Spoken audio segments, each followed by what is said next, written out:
चलो लगातार बताते जा रहे हैं। देखो एक चीज़ पॉइंट करना कि थोड़ा सा स्पीड में देख सकता है, अगर तुमको समझ में आ जाएगा तो उसको स्पीड बढ़ा करके देखेगा, जरूर ऐसा काम करेगा ताकि तुम्हारा समय बचेगा। और एक चीज़ और याद रखो, कोई भी लक्ष्य बड़ा नहीं, हारा वही है जो लड़ा नहीं। तो हम लोग लड़ेंगे और आखिरी सांस तक लड़ेंगे। देखो 8 नंबर क्वेश्चन है 2019 का 12th का केमिस्ट्री का। 8 नंबर क्वेश्चन का था कि कितना आसान क्वेश्चन। देखो कि हीमोग्लोबिन, तुम लोग अपने से क्वेश्चन बैंक सामने है, देख लो। 8 नंबर 2 मार्क्स का क्वेश्चन है, हीमोग्लोबिन में उपस्थित तत्व का नाम बताइए। तो हीमोग्लोबिन में तुम देखो, हीमोग्लोबिन अगर तुम नाम सुना होगा तो सबसे पहला टर्म तो तुमको एफ ही तो आ ही जाता होगा दिमाग में। एफ ही तो है ही, एफ ही एक। अच्छा एक पॉइंट इसमें आंसर करके लिखेगा तो तुम्हारे पास जो क्वेश्चन बैंक है उसका आंसर निकाल के देखो, तो तुम आंसर भी वहां छोटा दिया है, जिसके पास जो है वहां देख सकता है। तो उसमें देखो क्या देखेगा तुम कि हीमोग्लोबिन में जो मेन तत्व हो गया तुम्हारा एफ ही। तब तो कहता है कि जो पालक खाओ तो ये हीमोग्लोबिन में आयरन का टैबलेट, जिसके शरीर में हीमोग्लोबिन की कमी हो जाती है तो उसको आयरन का टैबलेट दिया जाता है। मतलब क्या, एफ ई एटम दिया जाता है। एफ ई एटम जिसका कितना होता है 26। तो देखो अगर तुम क्वेश्चन बैंक का आंसर जल्दी से निकालो तो हमको लगता है निकाल लिया होगा। तो देखो उसमें क्या दिया है कि हीमोग्लोबिन में एफ ही तो होगा ही होगा, साथ साथ देखो इसमें क्या क्या दे दिया तुम्हारा कि कार्बन होगा, हाइड्रोजन होगा, ऑक्सीजन होगा, नाइट्रोजन होगा।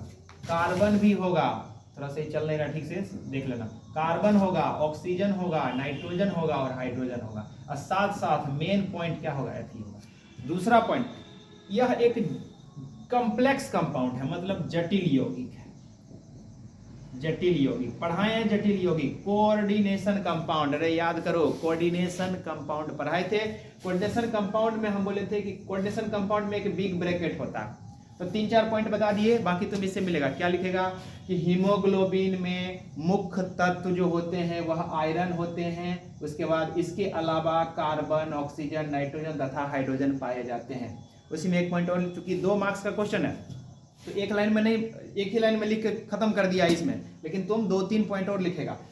दूसरा क्या लिखेगा कि यह एक जटिल यौगिक होता है। 2-3 पॉइंट क्या बना, देखो आसान से एकदम आराम से। देखो हीमोग्लोबिन में उपस्थित तत्व तो लिखेगा, हीमोग्लोबिन में मुख्य तत्व जो होता है वह आयरन होता है। दूसरा पॉइंट में लिखेगा कि इसके अलावा कार्बन, ऑक्सीजन, नाइट्रोजन तथा हाइड्रोजन पाया जाता है। इसके बाद एक और पॉइंट जोड़ देना, यह एक जटिल यौगिक होता है। जटिल यौगिक उसको कहते हैं जिसमें बिग ब्रैकेट पाया जाता है। इस तरह से तुम इस क्वेश्चन को आसानी से बना सकते हो। इसके बाद लगातार ही चल रहे हैं। देखो इसके बाद तुम अगर अगला क्वेश्चन देखेगा तो इसी में बढ़ जाते हैं आगे कि देखो एक क्वेश्चन बहुत ही आसान क्वेश्चन है। क्वेश्चन बैंक जरा सा निकाल लेगा। क्वेश्चन बैंक में देखो दिया हुआ है एक क्वेश्चन है कि टेफ्लॉन, देखो मिला होगा सबको टेफ्लॉन। हाँ 10 नंबर क्वेश्चन है, इसी में साथ देख ही लेना लगातार। 10 नंबर क्वेश्चन है। और क्वेश्चन देखो तुम्हारा क्या है कि टेफ्लॉन किसे कहते हैं, मिल गया होगा सबको टेफ्लॉन। अब देखो क्या कहता है कि टेफ्लॉन का मिला होगा, टेफ्लॉन के एक लक क्या है।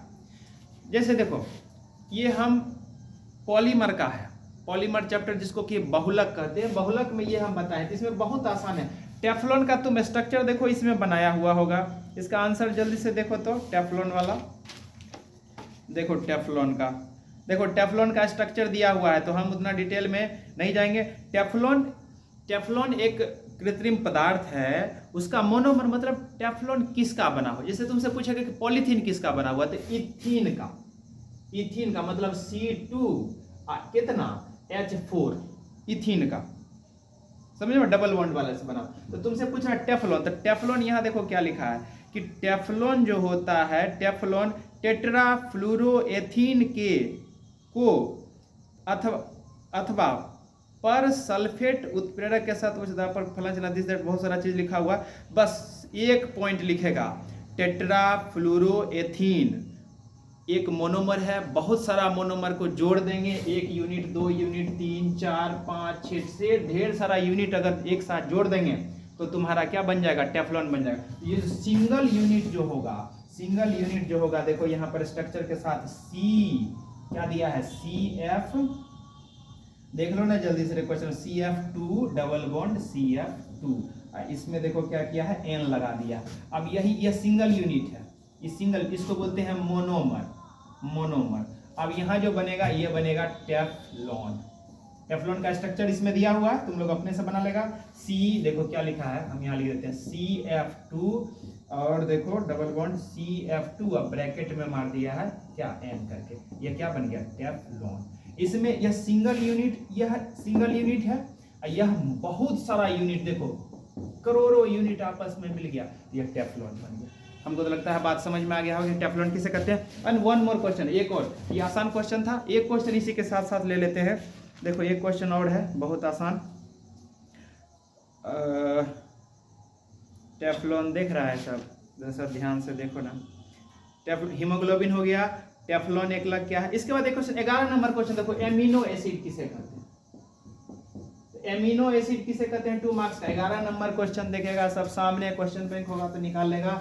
यहाँ पे थोड़ा सा इंक अच्छा से नहीं चल रहा है जिसके चलते अब तुम कॉपी में देख सकता है फटाफट। देखो 11 नंबर क्वेश्चन कहता है एमिनो अम्ल, तो एमिनो अम्ल किसका, प्रोटीन जो बनता है, प्रोटीन किससे बनता है, तो एमिनो एसिड से बनता है। तो एमिनो एसिड बनाने के लिए जो सिंगल यूनिट का जो जरूरत पड़ता है, उस यूनिट को हम लोग क्या कहते हैं, उस सिंगल यूनिट को हम लोग एमिनो एसिड या एमिनो अम्ल कहते हैं।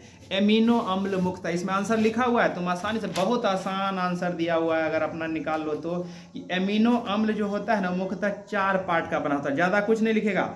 एमिनो अम्ल जो होता है मुख्यतः उसमें 4 सेगमेंट पाया जाता है। देखो कोई भी अगर एमिनो अम्ल है तो एक कार्बन दे देगा, एक तरफ हाइड्रोजन दे देगा, एक तरफ COOH दे देगा, एक तरफ NH2 दे देगा और एक तरफ R ग्रुप दे देगा।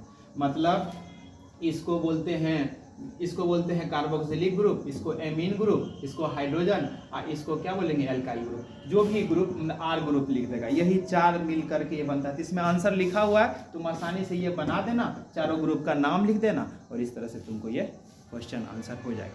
बाकी अगर नहीं समझ में आएगा तो हमको कमेंट करके बताएगा। चलिए।